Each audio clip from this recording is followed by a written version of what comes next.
أعوذ بالله من الشيطان الرجيم. بسم الله الرحمن الرحيم. يا أيها الذين آمنوا لا تتبعوا خطوات الشيطان ومن يتبع خطوات الشيطان فإنه يأمر بالفحشاء والمنكر ولولا فضل الله عليكم ورحمته ما زكى منكم من أحد أبدا ولكن الله يزكي من يشاء والله سميع عليم. صدق اللہ العظیم. معزز سامعین، بزرگوں، پیارے بھائیوں، سننے والی خواتین، مائیں اور بہنیں، کل گزشتہ آپ حضرات کی خدمت میں حق سبحانہ و تقدس کی طرف سے جو زواجر اور ڈانٹ پلائی گئی تھی ان لوگوں کو جنہوں نے عائشہ رضی اللہ تعالی عنہا کے واقعے کے اندر کسی بھی درجے کی شرکت کی تھی، آج جس آیت کریمہ کو پڑھا ہے، اس آیت کریمہ کے اندر مسلمانوں کو اللہ تعالیٰ نے اپنی رحمت سے بلا تخصیص اس معصیت مذکورہ کے جو عائشہ رضی اللہ تعالیٰ عنہ کے معاملے میں پیش آئی، تخصیص کے ساتھ نہیں بلکہ عموم کے ساتھ تمام قسم کے گناہوں سے اور معاصی سے احتراز رکھنے کا حکم دیا، اور تزکیہ، اپنے دل کی صفائی توبہ کے ذریعے اللہ تعالیٰ نے کرنے کا حکم دیا ہے، اور اس کے ساتھ ساتھ ایک احسان بھی اللہ تعالیٰ نے جتلایا ہے کہ اللہ جسے چاہتا ہے اس کے دل کو سنوارتا ہے، اس کو پاک کرتا ہے۔ اب ترجمہ سنیں گے تو اس سے اندازہ ہوگا کہ حق سبحانہ و تعالیٰ نے ان آیات میں کیا فرمایا ہے۔ یا ایھا الذین آمنوا لا تتبعوا خطوات الشیطان، اے ایمان والو تم شیطان کے قدموں پہ مت چلو۔ ومن یتبع خطوات الشیطان فإنہ یأمر بالفحشاء والمنکر، اور جو کوئی آدمی شیطان کے نقش قدم پر چلے گا تو وہ تو بے حیائی اور بری بات کا حکم دیتا ہے۔ وَلَوْلَا فَضْلُ اللَّهِ عَلَيْكُمْ وَرَحْمَتُهُ مَا زَكَى مِنْكُمْ مِنْ أَحَدٍ أَبَدًا، اگر اللہ تعالیٰ کا فضل اور اس کی رحمت تمہارے اوپر نہ ہوتی تو تم میں سے کوئی بھی کبھی بھی نہ سنورتا۔ وَلَكِنَّ اللَّهَ يُزَكِّي مَن يَشَاءُ، لیکن اللہ تعالیٰ جس کو چاہتے ہیں سنوار دیتے ہیں۔ واللہ سمیع علیم، اللہ تعالیٰ سننے والے، جاننے والے ہیں۔ اس آیت کریمہ کے اندر اللہ تعالیٰ نے ایمان والوں کو خطاب کیا ہے، اے ایمان والو لا تتبعوا خطوات الشیطان، شیطان کے نقش قدم پہ مت چلو۔ اصل میں خطوتن کا جو لفظ ہے یہ لفظ 2 قدموں کے بیچ کی جگہ کو کہتے ہیں، اور اس سے مراد یہاں سیرت اور طریقہ ہے۔ شیطان کے طریقے پہ مت چلو، اس کے اندر ساری باتیں آ گئی۔ واقعہ عفق کے کان لگا کے سننا، ایمان والوں میں بری باتوں کو پھیلانے، اور اسی طرح سے شیطان کے جتنے بھی راستے ہیں وہ سارے کے سارے راستے اس میں داخل ہیں۔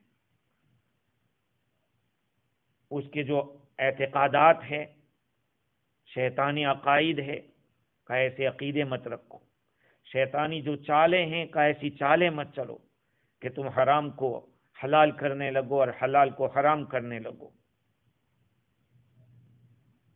اور بعض کتابوں میں لکھا کہ شیطان کے قدموں میں سے ایک چیز یہ بھی ہے کہ آدمی طلاق کی قسم کھا لے، گناہوں کی منت مان لے، غیر اللہ کی قسم کھاوے۔ یہ ساری کی ساری چیزیں شیطان کے نقش قدم میں سے ہے۔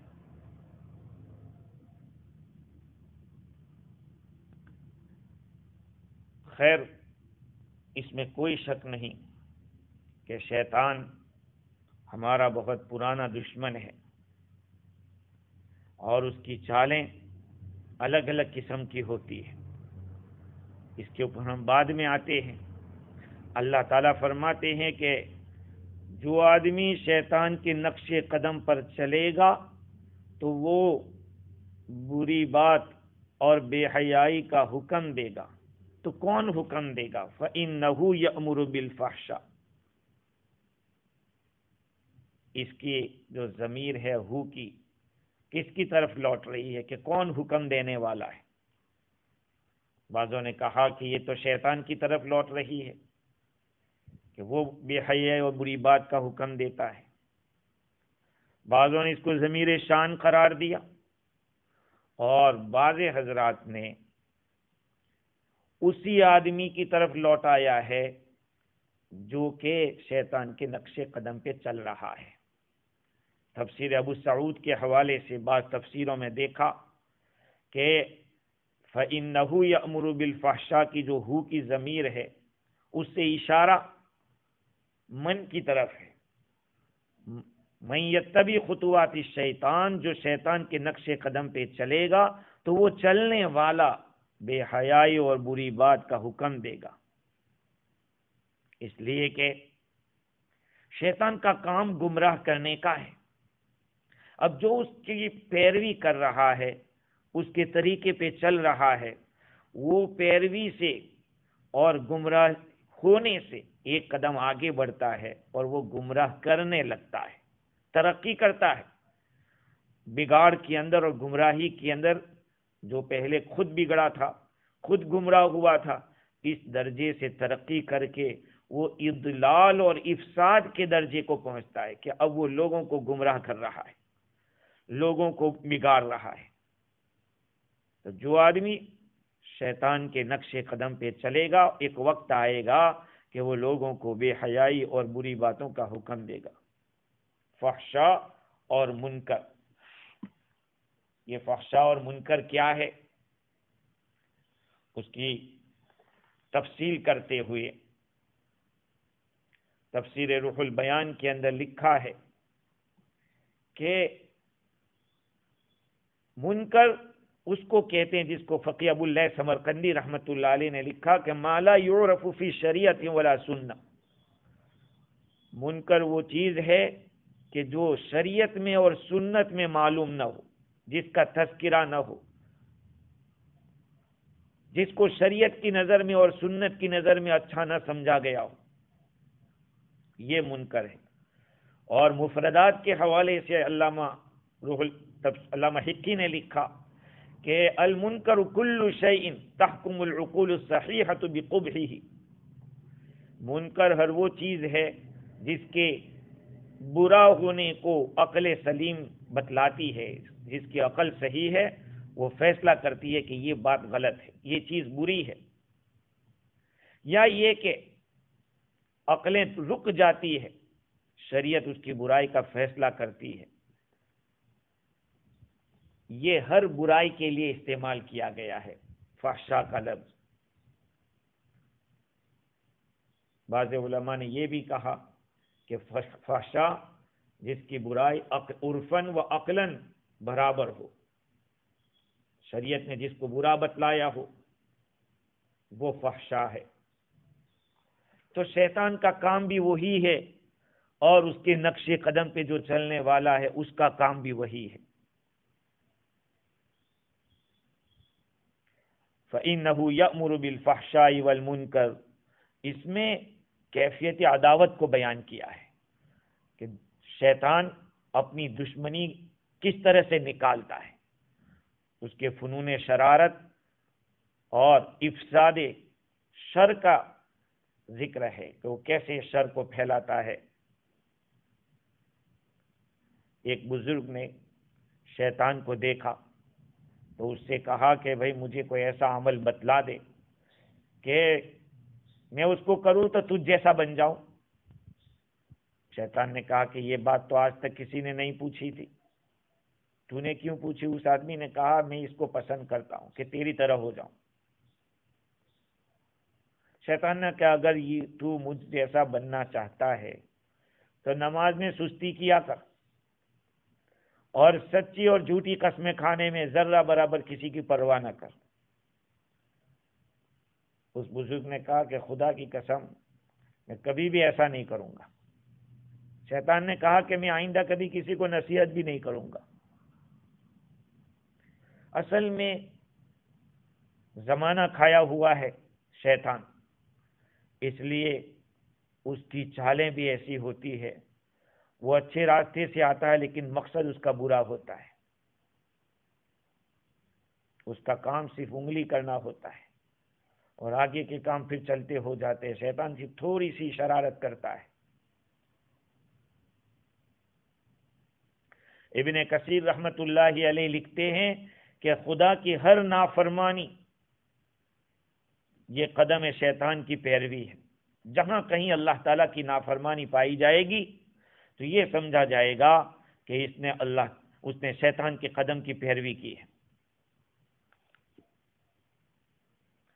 علماء کرام نے اس کے بارے میں بڑی تفصیلات لکھی ہے، چنانچہ ایک کتاب ابن جوزی رحمت اللہ علیہ کی جس کا نام ہے تلبیس ابلیس، ابلیس کس کس طرح سے لوگوں کو ورغلاتا ہے۔ حسن ابن صالح کے حوالے سے انہوں نے لکھا ہے کہ شیطان آدمی کے لیے 99 دروازے نیکی کے کھول دیتا ہے، جس سے ایک دروازہ برائی کا مقصود ہوتا ہے۔ سامنے ایک برائی کا دروازہ ہے، 99 نیکیاں آپ کو دکھائے گا کہ اس میں یہ نیکی، ایک نیکی، یہ نیکی، لیکن ان نیکیوں کو بتلا کر جو سب سے بڑی نیکی ہے اسے روکنا مقصود ہوگا۔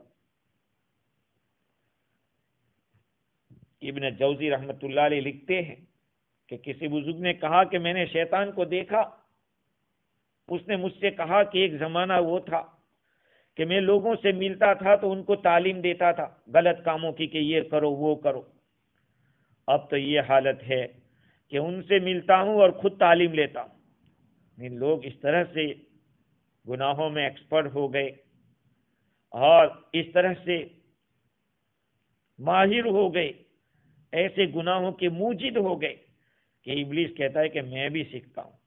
میرے بھائیوں، ہمیں شیطان کی چالوں سے بچنا چاہیے، پہلے تو اس کو پہچاننا چاہیے۔ ظاہری بات ہے شریعت کو جانیں گے نہیں تو خلاف شرع کو کیسے جانیں گے؟ آج تو علم کے ساتھ دشمنی ہے، صحیح باتوں سے دشمنی ہے۔ لوگ یہ سوچتے ہیں کہ علم آ جائے گا تو پھر کیا ہوگا، عمل کرنا پڑے گا۔ ارے علم حاصل کرنا بھی فرض ہے اور عمل کرنا بھی فرض ہے، دو فرض ہے، یاد رکھنا چاہیے۔ اللہ تعالیٰ نے حضرت انسان کو جو بنایا ہے، انسان کا دل ایک قلعے کی طرح ہے۔ جیسے قلعے کے اندر لوگ حفاظت کے لیے گھس جاتے ہیں اور دشمن اس میں نقصان نہیں کر سکتا۔ اللہ تعالیٰ نے حضرت انسان کے دل کو بھی اسی قلعے کی طرح بنایا ہے، جس کی 4 دیواریں ہیں اور چاروں دیواروں میں 4 دروازے ہیں، الگ الگ کھڑکیاں ہیں، اس میں عقل رہتی ہے اور فرشتے اس قلعے میں آتے جاتے رہتے ہیں، لیکن اس قلعے کے ایک سائڈ کے اندر ایک پناہ گاہ ہے، چھپنے کی جگہ ہے، جہاں پر خواہشات رہتی ہے اور شیاطین آتے جاتے ہیں، جن کو کوئی روکتا نہیں ہے۔ قلعے والوں اور پناہ گاہ والوں میں لڑائی ہوتی رہتی ہے۔ قلعے میں فرشتے ہیں اور اس پناہ گاہ کے اندر جو چھپنے کی جگہ ہے وہاں شیاطین اور خواہشات ہیں۔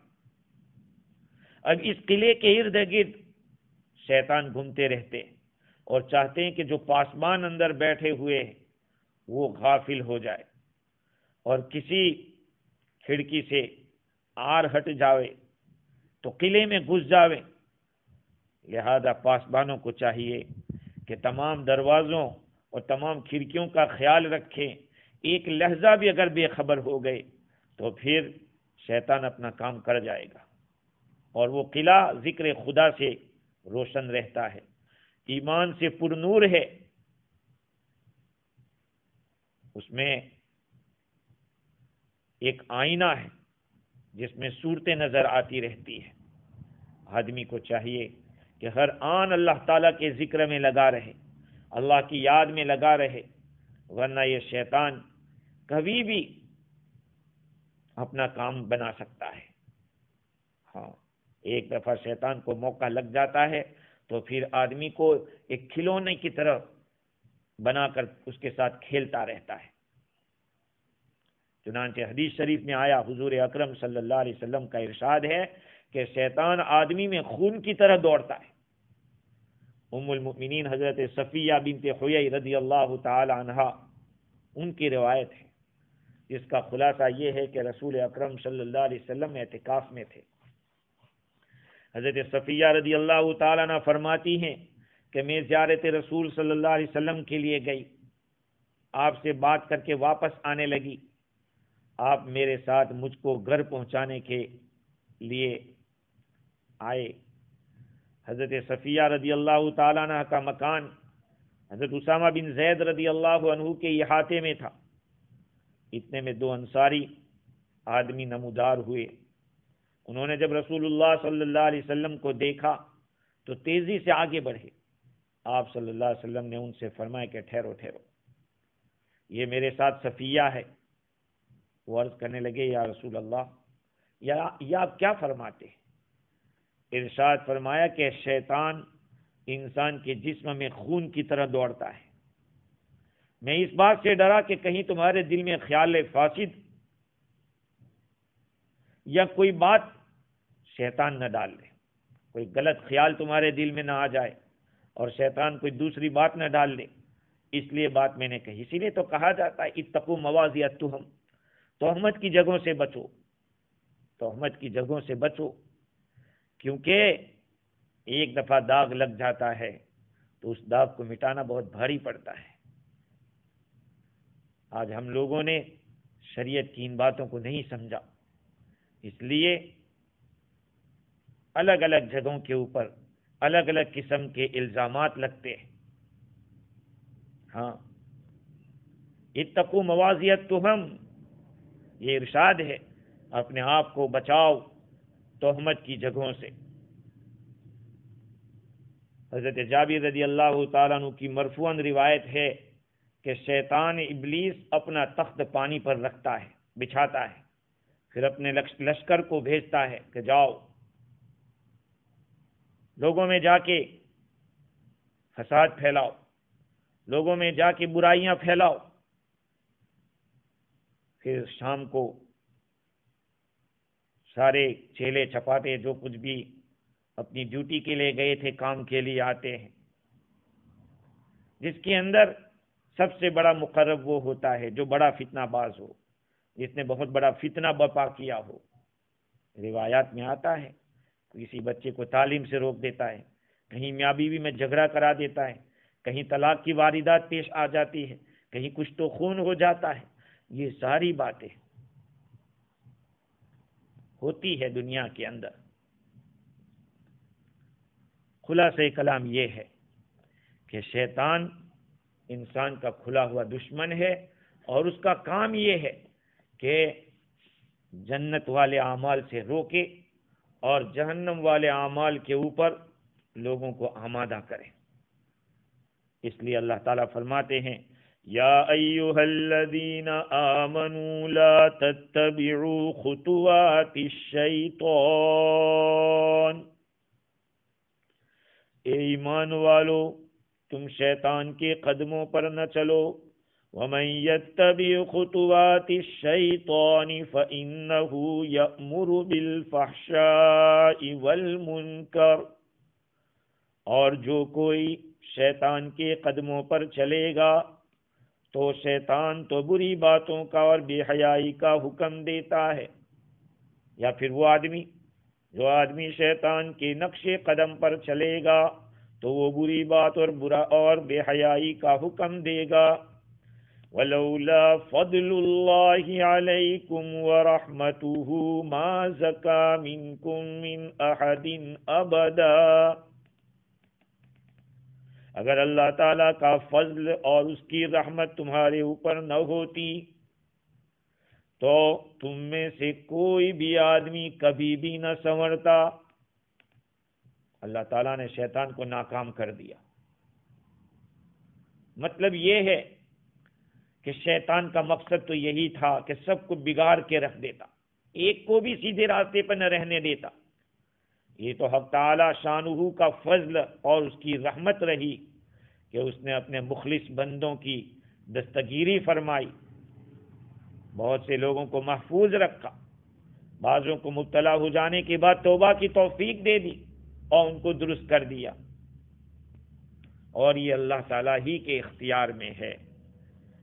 ہاں، اگر اللہ تعالیٰ کا فضل نہ ہوتا تو توبہ کی توفیق نہ ہوتی، جیسے کہ منافقوں کو نہیں ہوئی، اور توبہ قبول ہی نہیں کی جاتی.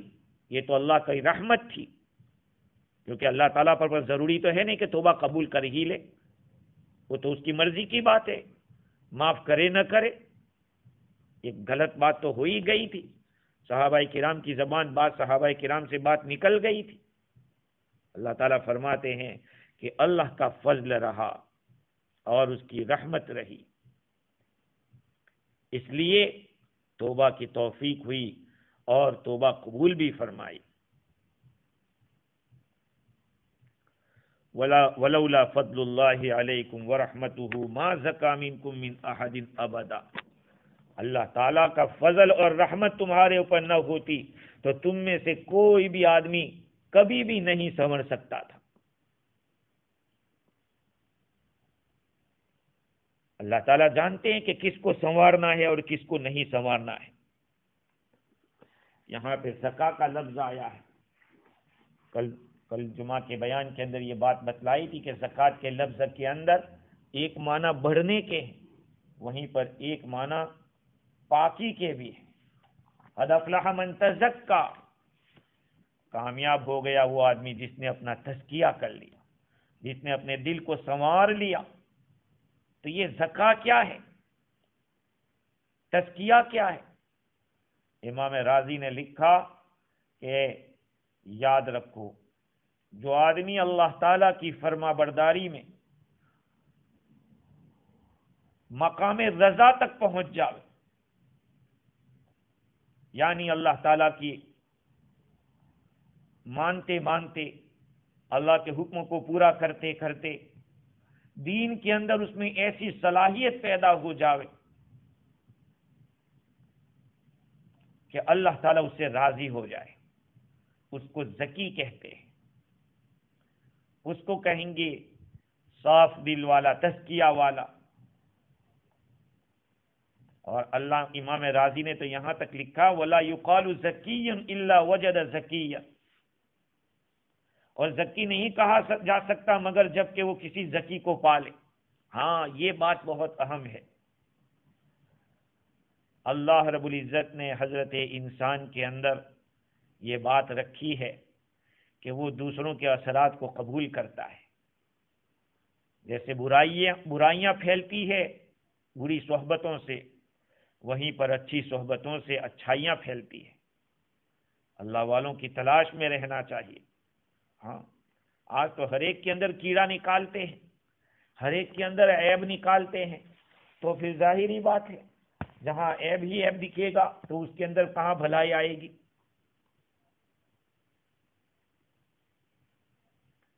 دوسروں کو اپنے سے اچھا سمجھو، اور جن کے اندر دیکھو صلاحیت، ان کے ساتھ ان سے کچھ لینے کی فکر کرو. امام راضی نے لکھا کہ آدمی ذکی اسی وقت ہو سکتا ہے جبکہ کسی ذکی کو پائے. ہاں، اس کے لیے ضرورت ہے کہ آدمی اچھے لوگوں کی صحبت کو اختیار کرے. بلا صحبت کے آدمی نہیں سنور سکتا ہے. وَلَوْلَا فَضْلُ اللَّهِ عَلَيْكُمْ وَرَحْمَتُهُ مَا زَكَىٰ مِنْكُمْ مِنْ أَحَدٍ أَبَدًا. اگر اللہ سبحانہ و تعالیٰ کا فضل اور اس کی رحمت نہ ہوتی تو تم میں سے کوئی بھی کبھی بھی نہیں سنور سکتا تھا. لیکن اللہ تعالیٰ اپنے بندوں میں سے جس کو چاہتے ہیں سنوار دیتے، اپنا فضل متوجہ کر دیتے ہیں، اپنی رحمت کو متوجہ کر دیتے ہیں، اور اس کو توبہ پر ابھار دیتے ہیں، پھر توبہ کو قبول بھی کر لیتے ہیں.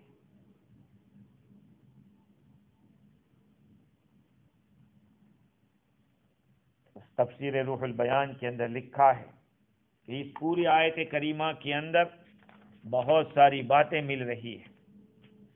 ایک بات تو یہ معلوم ہوئی کہ شیطان کے نقش قدم بہت زیادہ ہے. اللہ تعالیٰ نے جمع کا صیغہ استعمال کیا، لا تتبعوا خطوات الشیطان، شیطان کے قدموں کی پیروی مت کرو. معلوم ہوا کہ شیطان کی چالیں مختلف قسم کی ہیں. تہمت لگانا، گالی گلوچ کرنا، جھوٹ بولنا، لوگوں کے عیوب کو تلاش کرنا، اور اسی طرح سے معصیت کے جتنے بھی کام ہیں، جہالت والے جتنے کام ہیں، وہ ساری چیزیں اس کے اندر داخل ہیں. غیر اللہ کے لیے منتیں ماننا یہ بھی ہے.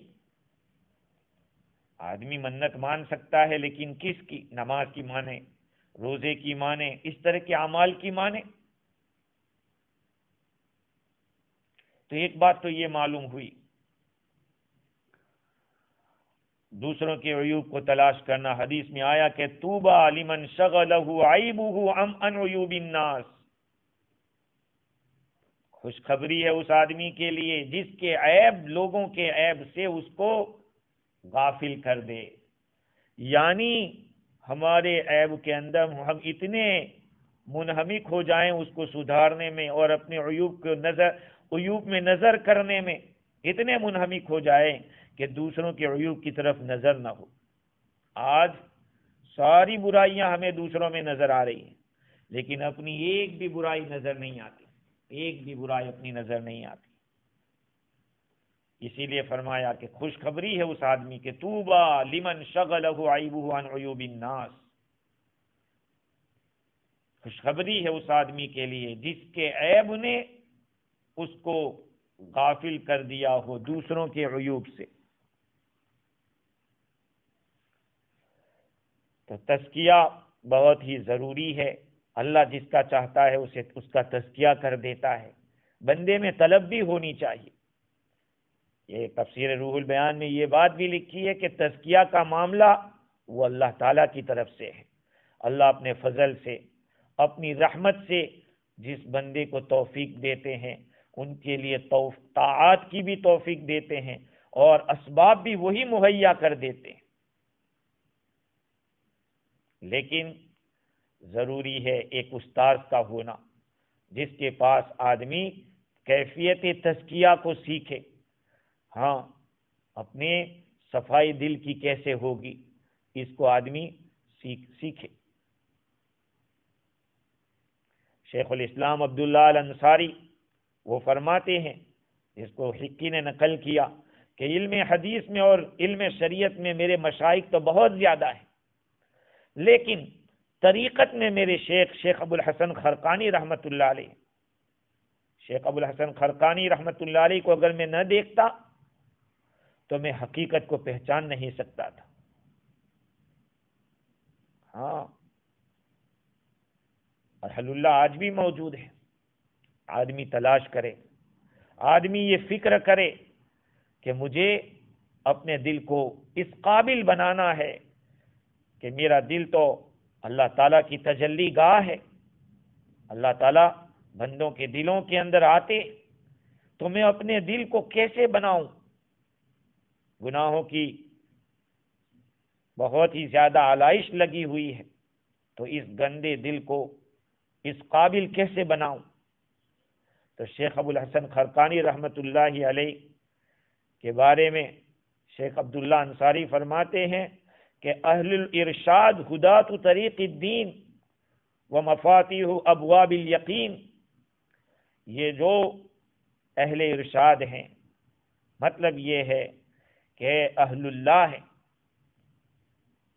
جو بہت اللہ کے قرب رکھنے والے ہیں، وہ دین کے راستوں کے ہادی ہیں، بتلانے والے ہیں، یقین کے دروازے کی کنجیاں ہیں۔ اور یاد رکھیں، انسان کامل کا وجود ایک بہت ہی زیادہ غنیمت چیز ہے، اور ان کی ہم نشینی بہت بڑی نعمت ہے۔ اللہ تعالی ہمیں سمجھائے، کیونکہ آج کے دور کے اندر میرے بھائیوں، ہمارے خصوصاً اس ملک کے اندر جہاں میں رہ رہا ہوں، یہاں تو نہ کوئی خانقاہ کو پہچانتا ہے، نہ کوئی اس کو سمجھتا ہے، نہ کسی کو کوئی اہل اللہ سمجھتا ہے۔ بس ایک جیسے کہ ویسٹرن کلچر کے اندر جو ایک بات ہے، ہر آدمی اپنی چوائس کے اوپر رہتا ہے، it is my own business. آدمی یہ سوچتا ہے بس میں کلمہ پڑھتا ہوں، بس مجھے کسی کی ضرورت نہیں۔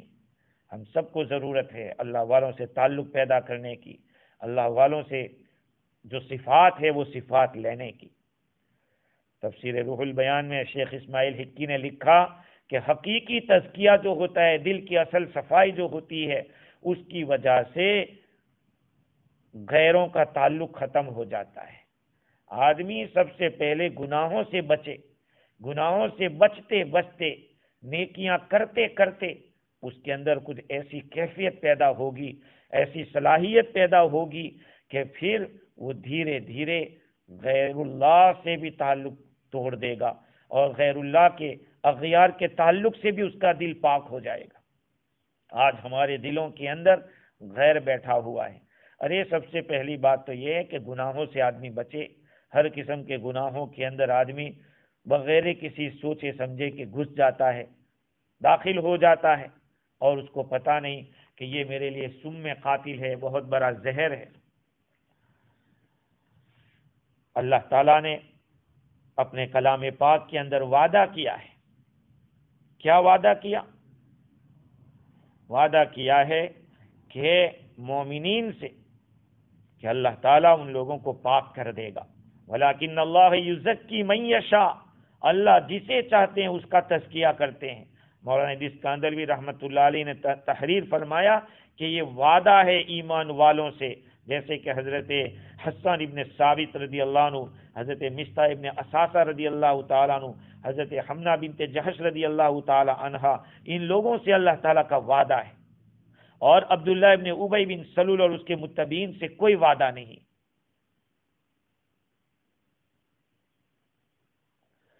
تو اللہ تعالیٰ سے یہ دعا بھی کرنی چاہیے کہ یا اللہ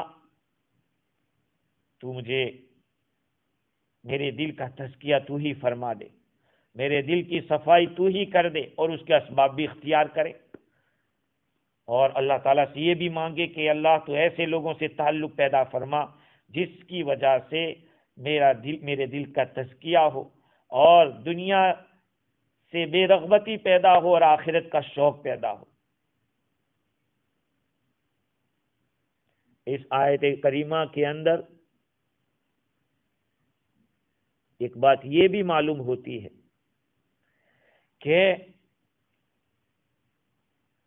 آدمی اپنے آپ کو ہمیشہ چوکنا رکھے، اپنے ہر قدم کے اوپر سوچے کہ یہاں کہیں شیطان کی کوئی آمیزش تو نہیں ہے، کوئی شیطانی چال تو نہیں ہے۔ بعض اللہ والوں کو تہجد سے روک دیا اور تہجد کے چھوٹنے پر بہت زیادہ روئے تو دوسرے دن اٹھانے پہنچ گیا، پکڑا گیا تو کہا کہ میں تو اس لیے اٹھانے آیا تھا تاکہ تم رو کر اللہ کے قریب نہ ہو جاؤ، کل تمہاری تہجد چھٹی اور تم بہت زیادہ روئے تو تم اللہ کے قریب ہو گئے۔ غلطی ہوتی ہے میرے عزیزو، لیکن اس کے اوپر ایسے رو اللہ کو دیا آ جاوے، رحم آ جاوے۔ آگے کی جو آیت ہے، اس آیت آگے فرماتے اللہ تعالیٰ واللہ سمیع علیم، اللہ تعالیٰ سننے والے اور جاننے والے ہیں۔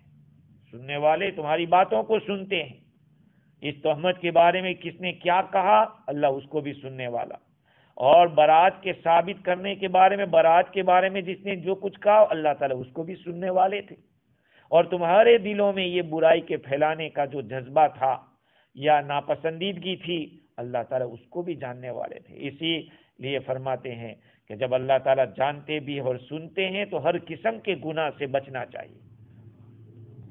آگے اللہ تعالیٰ فرماتے ہیں وَلَا يَأْتَلِ أُولُو الْفَضْلِ مِنْكُمْ وَالسَّعَةِ أَنْ يُؤْتُوا أُولِي الْقُرْبَى والمساكين والمهاجرين في سبيل الله وليعفوا وليصفحوا ألا تحبون أن يغفر الله لكم والله غفور رحيم۔ اور تم میں سے بڑے درجے والوں کو اور کشادگی والوں کو قسم نہیں کھانی چاہیے کہ وہ رشتہ داروں کو اور مسکینوں کو اور اللہ کے خاطر وطن کو چھوڑنے والوں کو نہیں دیں گے۔ وَلْيَعْفُوا وَلْيَصْفَحُوا، چاہیے کہ وہ معاف کر دیں اور درگزر کر دیں۔ أَلَا تُحِبُّونَ أَن يَغْفِرَ اللَّهُ لَكُمْ، کیا تم یہ پسند نہیں کرتے کہ اللہ تعالیٰ تمہاری بخشش کر دے، تمہیں معاف کر دے۔ واللہ غفور الرحیم، اللہ تعالیٰ مغفرت کرنے والے رحم کرنے والے ہیں۔ امام رازی نے اس مقام کے اوپر ما قبل کی آیت سے ربط بتلاتے ہوئے لکھا کہ اوپر کی آیات میں تہمت میں معائشہ کی تہمت کے اندر جو شریک جس درجے کا ہوا ان لوگوں کو ادب سکھایا تھا کہ کس طرح سے ہونا چاہیے۔ اس آیت کریمہ میں صدیق اکبر رضی اللہ تعالیٰ عنہ کو ایک ادب بتلایا کہ تکلیف تو بہت زیادہ ہوئی ہے، یقیناً میرے عزیزو کسی کی بیوی اور کسی کی بیٹی کے اوپر الزام لگانا یہ کھیل نہیں ہوتا ہے۔ ہاں، جس کے اوپر گزرتی ہے وہ جانتے ہیں صدیق اکبر رضی اللہ تعالیٰ عنہ پر کیا گزری ہوگی، جبکہ نبی کی بیوی بھی ہے اور دوسری بات یہ ہے کہ اللہ تعالیٰ نے حضور کے ساتھ اتنی محبت بھی دی، حضرت عائشہ کو اتنی زیادہ محبت تھی، پھر اچانک اس طرح کا الزام آ جاوے، ایک باپ کی کمر ٹوٹ جاتی ہے۔ صدیق اکبر رضی اللہ تعالیٰ عنہ نے دیکھا اس واقعے میں ایسے لوگوں کا بھی حصہ لیا، جن لوگوں نے وہ ایسے لوگ تھے جن پر ہمیشہ صدیق اکبر رضی اللہ عنہ خرچ کرتے رہتے تھے۔ ایک طرف تو رشتہ داری بھی تھی ان کے ساتھ کہ آپ کی خالہ کی لڑکی کے لڑکے تھے مصطح ابن اساسہ، ان کے بارے میں یہ آیت کریمہ نازل ہوئی۔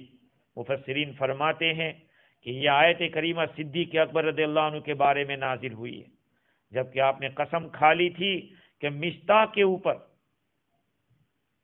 وہ حضرت ابوبکر صدیق رضی اللہ عنہ کے خالہ کے امام رازی نے تو خالہ کے لڑکے لکھا ہے، میں نے بعض کتابوں میں خالہ کی لڑکی کے لڑکے پڑھا ہے، خیر جو بھی ہو، یہ یتیم تھے اور ان کی پرورش میں تھے صدیق اکبر رضی اللہ تعالیٰ عنہ کے، لہذا ان کے اوپر پورا خرچ کرتے تھے۔ رشتہ داری کی بنیاد کے اوپر ان کے اور رشتہ داروں پر بھی خرچ کرتے تھے۔ اس لیے صدیق اکبر رضی اللہ عنہ نے قسم کھا لی کہ اب کبھی بھی خرچ نہیں کروں گا۔ بھائی انسان ہے، آج ہم لوگ کوئی آدمی کچھ کہہ دیتا ہے، غصے میں بد دعا دے دے یا کہہ دے تو کیا کہتے ہیں؟ نبی نے کبھی بد دعا نہیں دی تھی۔ اب کیا کہیں گے؟ انسان کی فطرت کے اندر جو باتیں رکھی ہے وہ جدا نہیں ہو سکتی، لیکن اللہ تعالیٰ نے ایسے پاک باز لوگوں کو رہنمائی کی، ان کے اونچے مقام کے خلاف یہ بات تھی۔ اللہ تعالیٰ نے فرمایا کہ دیکھو جو فضل والے ہیں ان فضل والوں کو اس طرح کی قسم نہیں کھانی چاہیے۔ کیا تم نہیں پسند کرتے کہ اللہ تمہاری مغفرت کر دے؟ یہ آیت کریمہ صدیق اکبر رضی اللہ تعالیٰ عنہ کی شان میں اتری ہے، اور اس مقام پر امام رازی نے تقریباً 14 طریقے سے صدیق اکبر کی فضیلت کو بیان کیا۔ حضرت ابوبکر رضی اللہ تعالیٰ عنہ کا مقام کتنا اونچا ہے، اس مقام کو 14 طریقے سے امام رازی نے اس آیت کریمہ سے واضح کیا۔ انشاءاللہ العزیز اس کے اوپر آئندہ کل روشنی ڈالیں گے۔ اللہ تعالی ہم لوگوں کو صحابہ کرام کے ساتھ محبت بھی عطا فرماوے، عقیدت بھی عطا فرماوے، اور ان جیسے جذبات بھی عطا فرماوے۔ وآخر دعوانا ان الحمد للہ رب العالمین۔